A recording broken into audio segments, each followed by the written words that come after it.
Watch this. A top official of the United Arab Emirates, he's now defending the president's executive order, saying it's not anti-Islamic. The UAE official points out that the majority of Muslims around the world still free to travel to the U.S.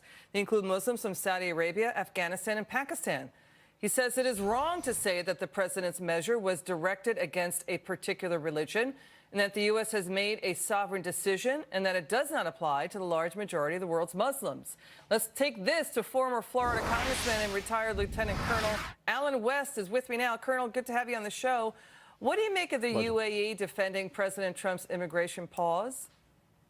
Well, I've been over to Dubai several times, and I will tell you that they take the threat of terrorism and securing their borders very seriously.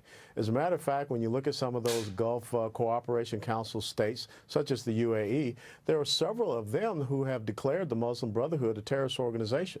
But yet, during the Obama administration, they refused to do so. So you have countries that understand the threat, they understand their goals and objectives, and they understand how they have to protect their borders.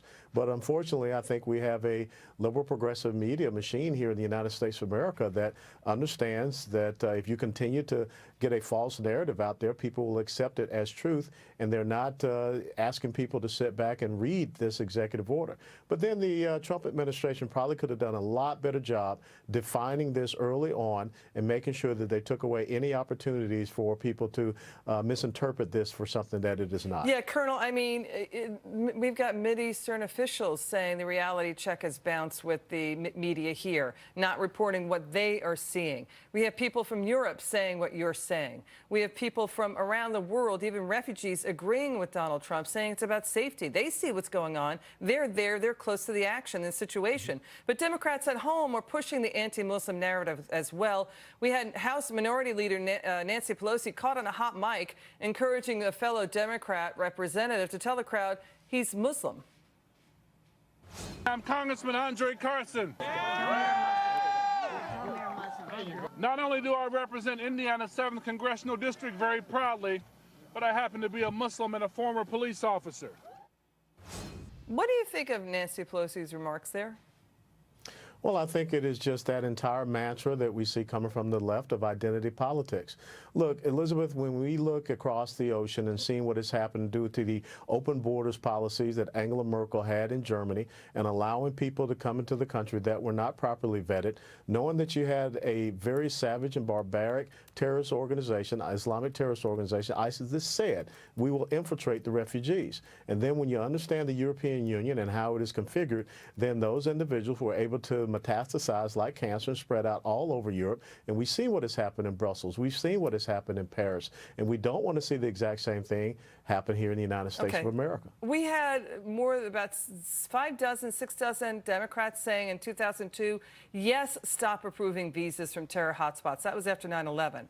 You had in 2011 a pause for Iraqi refugees for more extreme vetting. That's what we're calling it. That's what Obama called for. 2013, Hillary Clinton says in a speech, you know what, jihadis could be infiltrating the refugee flow into Jordan. That's a concern. Then you had 2015, Obama saying yes, and the Democrats saying yes, 7 terror hotspots are a problem. 2015, Chuck Schumer says after the Paris attacks, maybe we should pause refugees. I just don't understand the disconnect in the media with what the Democrats had supported in the past with what they're saying now, sir.